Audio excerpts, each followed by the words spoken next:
It's time to eat. What are you hungry for? Sit down and get ready to consume an abundance of fantasy football knowledge from Ross Tucker and Joe Dolan. Feed me now. I'm starving. On the Fantasy Feast Eatin' Podcast. Yeah, let's eat, baby. It is the Fantasy Feast Eatin' Podcast, presented, of course, by DraftKings, and we are continuing Joe's epic Tears of Dolan, which I absolutely love. Most of you know, I would think almost all of you know, but you know what? We always get new listeners and viewers for the tiers. So I'm Ross Tucker. I've got a podcast network. It's the Ross Tucker Football Podcast, which is daily, starting week 1 of the NFL season, 3 times a week. Otherwise, the Even Money Betting Podcast is extremely popular. I've got the College Draft Podcast, which is sort of like 3 podcasts in one. It's college football betting, NFL draft. Andrew Brandt rocks it on the Business of Sports podcast. And this show is all about Joe Dolan, that is. It is the Fantasy Feast podcast. Joe Dolan is the master of all he oversees at fantasypoints.com, where you and really everybody should go and use the code 22feast to get a veritable smorgasbord of information, which is interesting, Joe, because I think I only used the word veritable right before I mentioned smorgasbord. And is that an Eastern PA word, or is that like a national or international word? Do you know? Oh, now you're really throwing it out there to me. I think smorgasbord's kind of a national word, right? I mean, Ross, do you know what quates are? That's a game, right? Right. It's like horseshoes, but with like rubber rings and slate boards. Yeah. I've heard of that. I grew up playing them. It's like almost exclusively a Lehigh Valley, Pennsylvania thing because of the slate belt and all that. There's so many things from like Pennsylvania that I didn't know, like people don't talk about around the country, and it's kind of weird. No, I think smorgasbord is. Oh yeah, I've been talking about Lebanon bologna and pierogies. Yeah, and I've been learning a lot. Smorgasbord just sounds like a Pennsylvania thing. At any rate, follow Joe on Twitter, please, at FG_Dolan. Think about the balls you have to call yourself the fantasy gangsta and to put that in your Twitter handle. That's not really why it's there. I just like to bust Joe's chops. I'm at Ross Tucker NFL on every platform.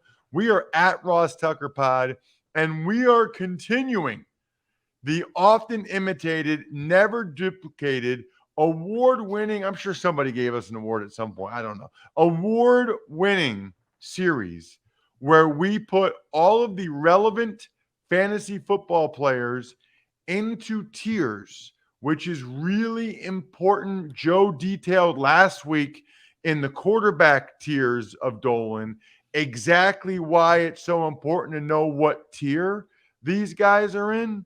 So without further ado, let's get to the running back version. Always a lot of interest here. It's Tears of Dolan, Brian Neal.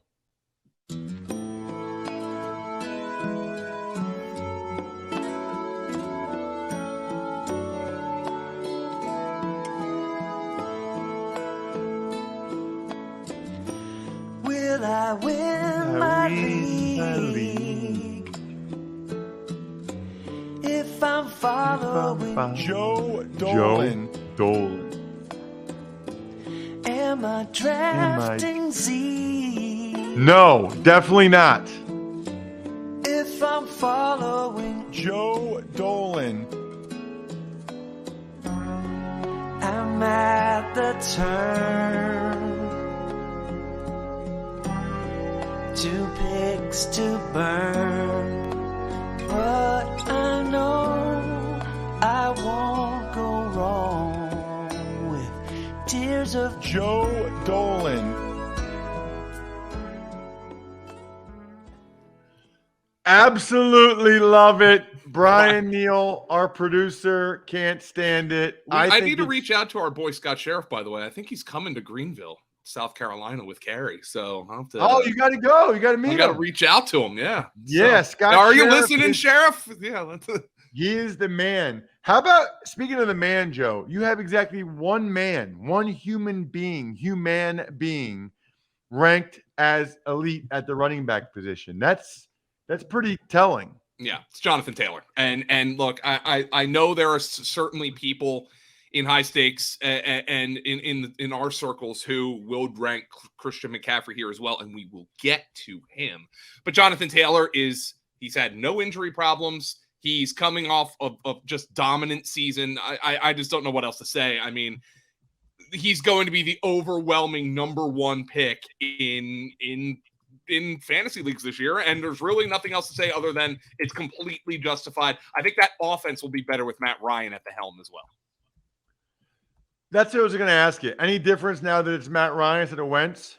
I just think they're just probably going to be a little bit of a better offense, a little less volatility with some of the hero ball that Wentz plays, which also leads me to Nyheim Hines, who we'll talk about later. But yeah, the elite tier is Jonathan Taylor, and it is Jonathan Taylor alone.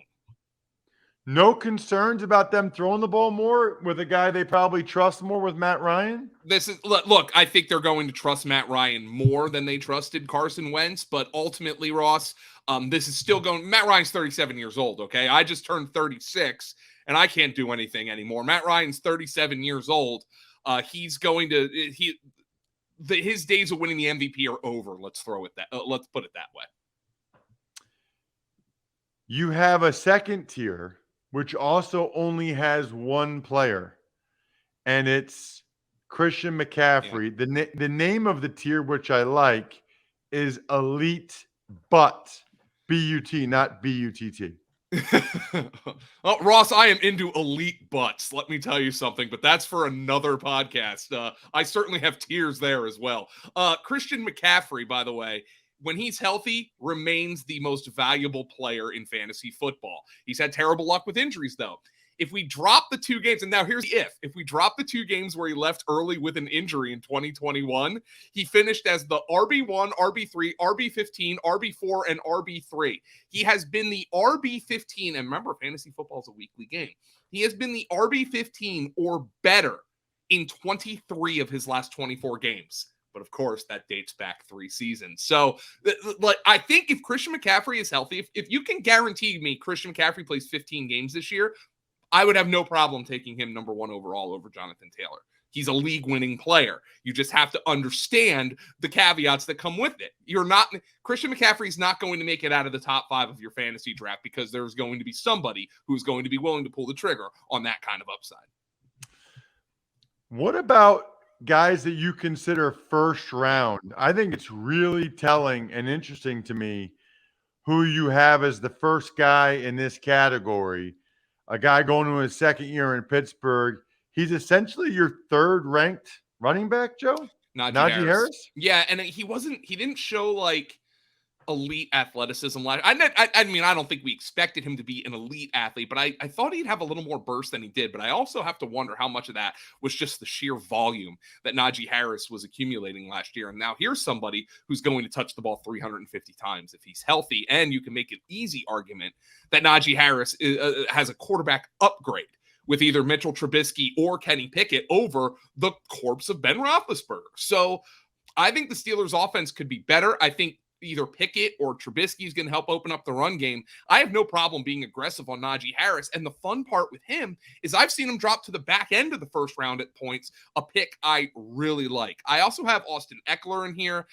He's a different kind of cat because you know he's not going to carry the ball 250 times, and he's probably not going to score like 20 touchdowns again, but he's in an elite offense behind an offensive line that continues to get better. I'm in on Austin Eckler. I've talked about Dalvin Cook multiple times on this podcast. I love the new offense for him. I don't care if they're going to throw the ball more because I think he can make an impact within the context of that kind of offense. So I love Dalvin Cook. Joe Mixon is a back end of the first round kind of guy behind an improved offensive line. And then there's the guy I had to throw in here. It seems like everybody in the world is fading Derrick Henry this year. But ultimately, if I'm picking 12th overall and Derrick Henry's still on the board, I'm going to have a hard time not drafting Derrick Henry, knowing what kind of upside he has if he doesn't get hurt. But he's now coming off an injury. Although he did make it back, he got hurt for the first time in his career. And he still doesn't contribute in the passing game. So that's where Derrick Henry lies for me.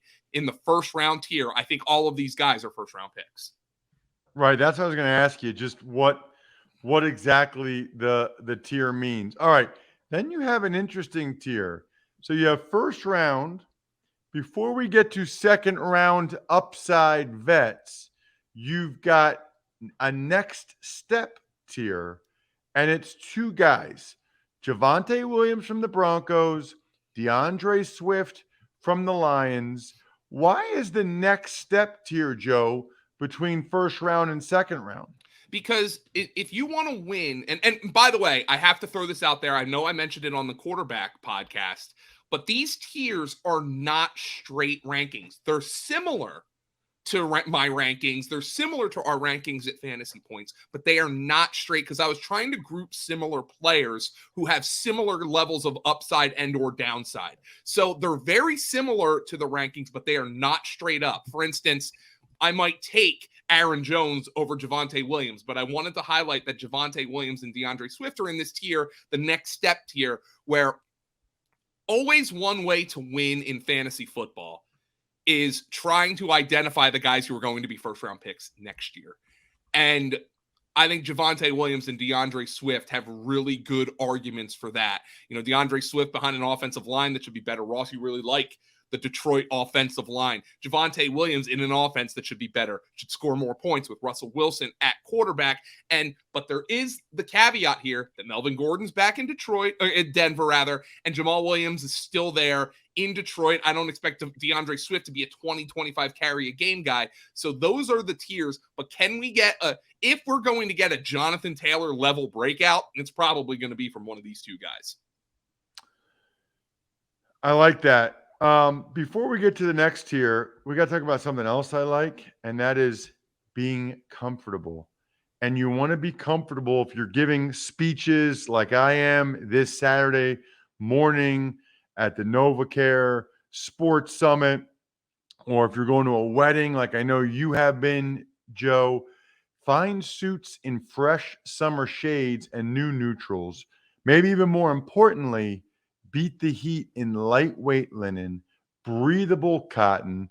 I love that they've got seersucker and more fabrics to choose from. Absolutely perfect, especially those of you in Wedding Alley, your late 20s, your early to mid 30s. You are in Wedding Alley. You know what I'm talking about.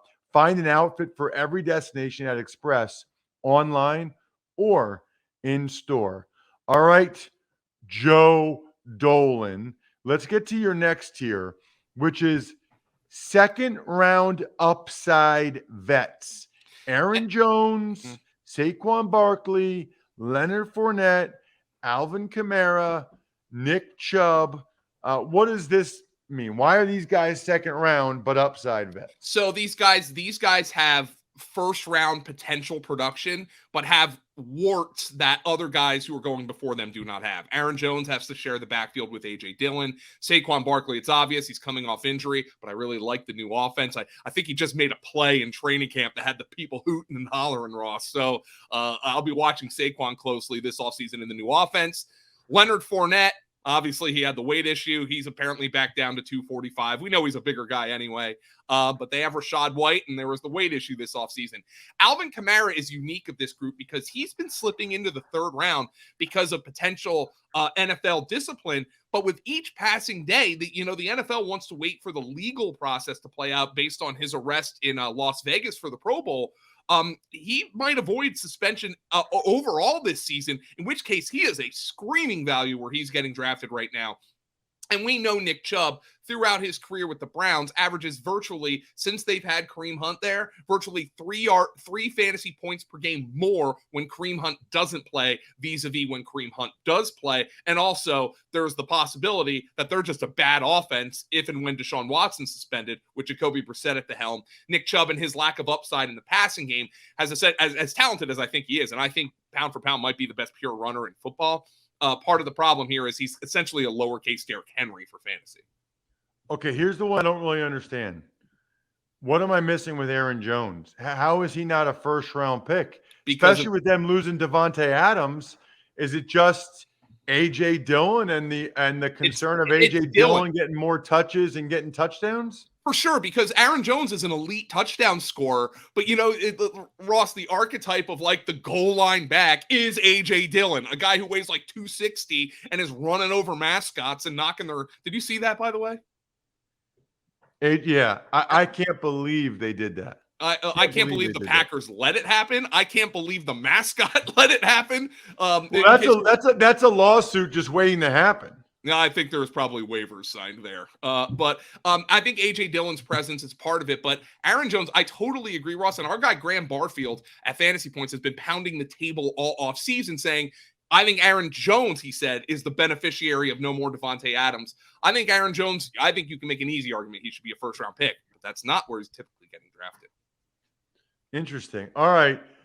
Speaking of interesting, you've got the next tier, which is early round youngsters. Breece Hall, Travis Etienne, and Cam Akers. What does that mean? And they're all question marks for one reason or another. Breece Hall's a rookie. Michael Carter is still there. Travis Etienne is coming off a Liz Frank sprain. He's been getting hyped up quite a bit this offseason, but James Robinson seems like he's going to be ready with the Achilles. So there's another wrench. And I talked to a Jaguars beat writer for our Franchise Focus podcast series, the great John Shipley, Ross, and he essentially mentioned that James Robinson, they trust him on third downs because of his pass protection, which throws a wrench into Travis Etienne because you anticipate Etienne with the receiving ability being the third down guy. Nonetheless, we know Trevor Lawrence loves Travis Etienne from their time together at Clemson. And then Cam Akers, amazing that he made it back so quick from the Achilles. The problem is he averaged basically 2.5 yards a carry last year. We're in uncharted territory with Cam Akers. That's an injury, the Achilles, that had typically been up until very recently, a career ender for running backs. This medical science has progressed to such a way that Cam Akers was able to make it back in under 6 months. It's progressed in such a way that James Robinson looks like he's going to be ready to perform early in the season, but we don't know to what extent the performance is going to be sapped. I love the offense Cam Akers is in, but I think a lot of people have had trouble pulling the trigger in the third round on a guy who did not look very good the last time we saw him for one reason or the other. What is the next category, Joe? It's the disrespected category? Yeah, and so these are guys who are falling and that people don't seem to want to draft for one reason or the other. For some reasons, it's obvious. Ezekiel Elliott, James Conner, coming off, well, James Conner's always injured. Now he's coming off a great season, but he's always injured. Ezekiel Elliott is coming off a poor and inefficient season, but he also arguably had the knee problem, and Cowboys fans have been calling for way more Tony Pollard here. Antonio Gibson and Josh Jacobs are obvious guys in this category. I know Antonio Gibson's currently dealing with I believe a hamstring injury. Josh Jacobs, just a guy the Raiders have never seemed to commit to. They go out and they draft Zamir White. They go out and draft Britton Brown. They bring in Amir Abdullah. They bring in Brandon Bolden. So he's going to get kind of force-fed into kind of a committee. But there is one guy in my disrespected tier who I'm doing underdog best ball drafts. I'm doing DraftKings best ball drafts. I'm doing all kinds of best ball drafts. And a guy who consistently falls into the bottom of the fourth, early fifth round. And I got to be honest, Ross, it doesn't make sense to me, is David Montgomery. He's young. He's produced. He's the best player on that offense. And I know their offensive line stinks, but Ross, I actually reached out to you on Twitter.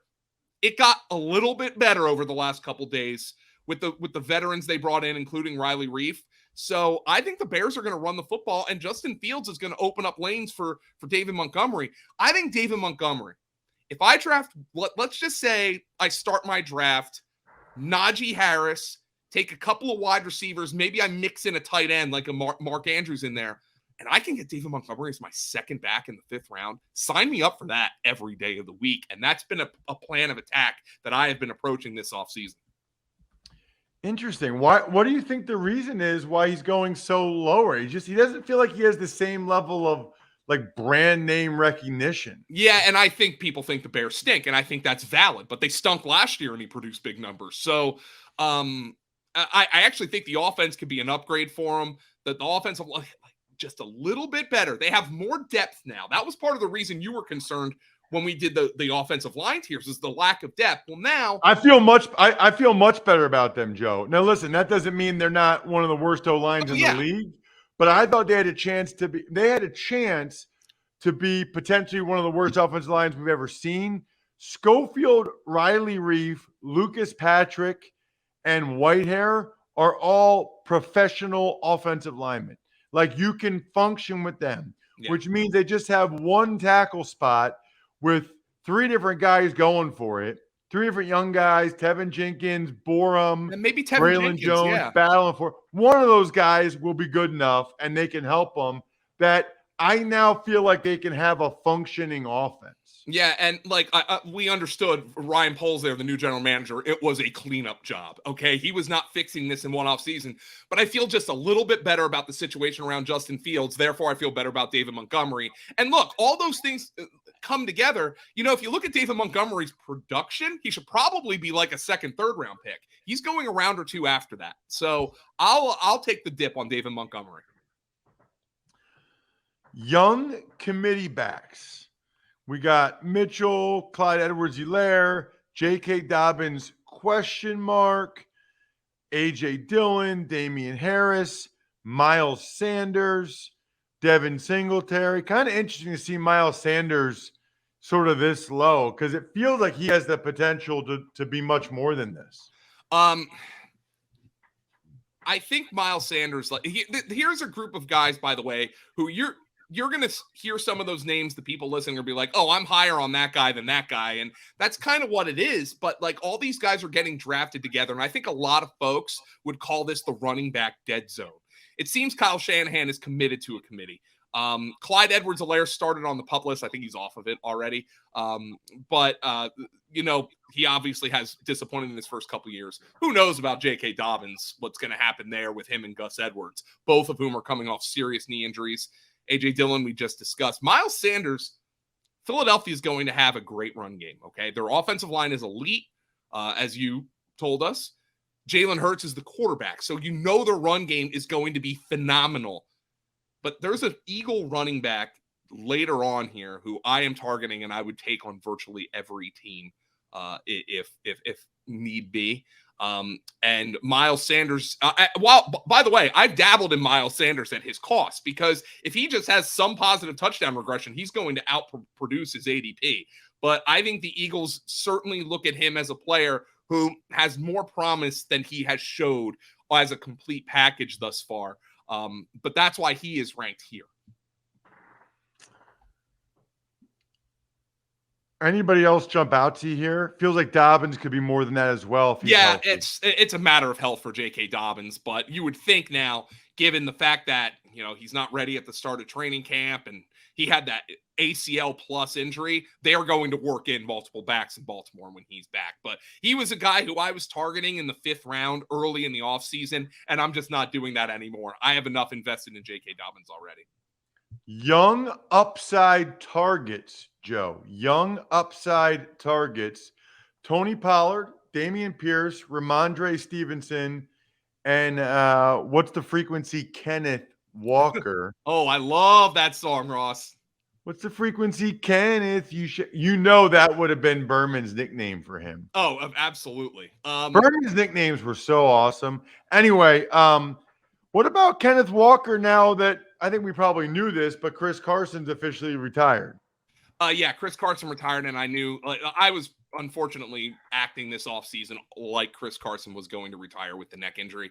These are guys who I have, for one reason or the other, ended up drafting these players more than virtually any running back because of cost and potential upside. We know Tony Pollard, if Zeke goes down, has huge upside.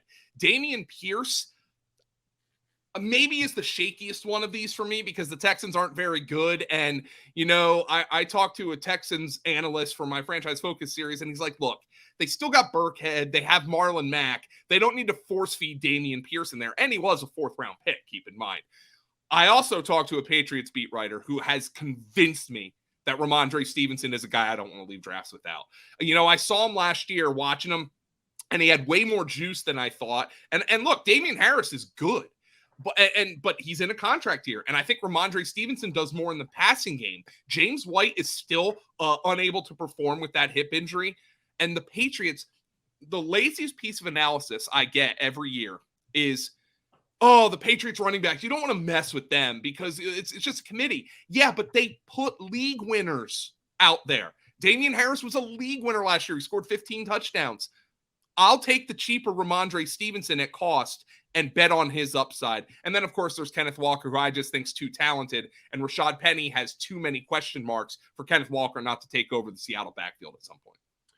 Joe, let's talk about some vets with warts.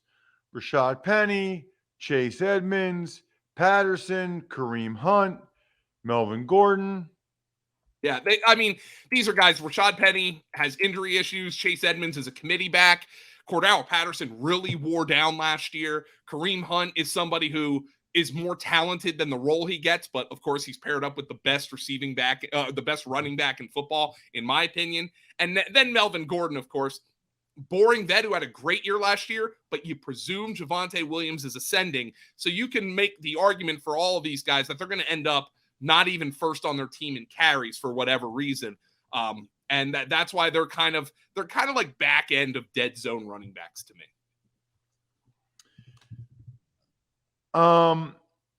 Then we got passing down guys. Rashad White, you mentioned Nyheim Hines earlier. James Cook, Michael Carter, Kenneth Gainwell. Kenneth Gainwell is a guy I'll leave every draft with. I think that the Eagles view him as somebody who, by the way, he scored 6 touchdowns last year, which I don't think anybody would have thought in hindsight. But I think the Eagles are hyping him up this offseason. I think they expect more of him. Rashad White, the problem for Rashad White, and people were really drafting him aggressively because of the Leonard Fournette weight issues. He's a rookie.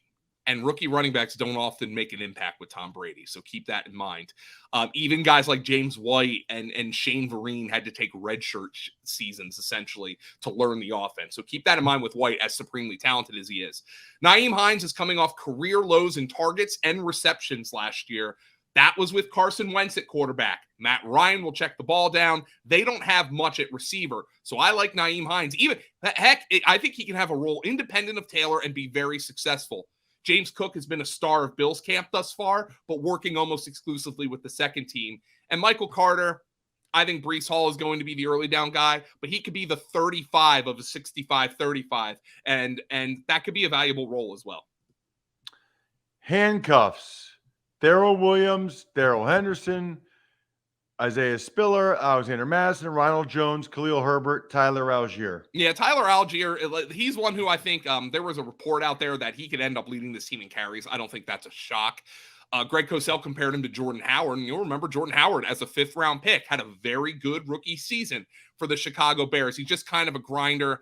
These are guys who I'm not really in the business of handcuffing my running back, but if I'm in a deep draft, taking somebody else's handcuff is it can be a very positive move if there's an injury, if there's something you don't feel good about in a particular situation. Rojo truthers, Ross, have had their second wind. He ends up in a good Kansas City offense behind a guy everybody hates in Edwards-Helaire, who ends up on the PUP list. Don't be shocked to see Ronald Jones's AP rise here as we approach the start of the 2022 season. Awesome job with the tiers, Joe. I love the categories because it does help people to frame it and what you're thinking. Make sure you follow this man on Twitter at FG_Dolan. I'm at Ross Tucker NFL. We are at Ross Tucker Pod, which is where you can not only know immediately when any of these shows are posted, but also get the highlight clips of this show and others. YouTube.com/Ross Tucker NFL has the highlight clips and the full episodes as well. Can't tell you how much we appreciate those of you that show a little love with some spreading the word via social media or just rating and reviewing the show. That's awesome. Other than that, I'm stuffed. We're done. Thanks for listening to the Fantasy Feast podcast. Make sure to also subscribe to the Ross Tucker Football Podcast, Even Money, Business of Sports, and the College Draft. All available at Apple Podcasts, rosstucker.com, or wherever podcasts can be found.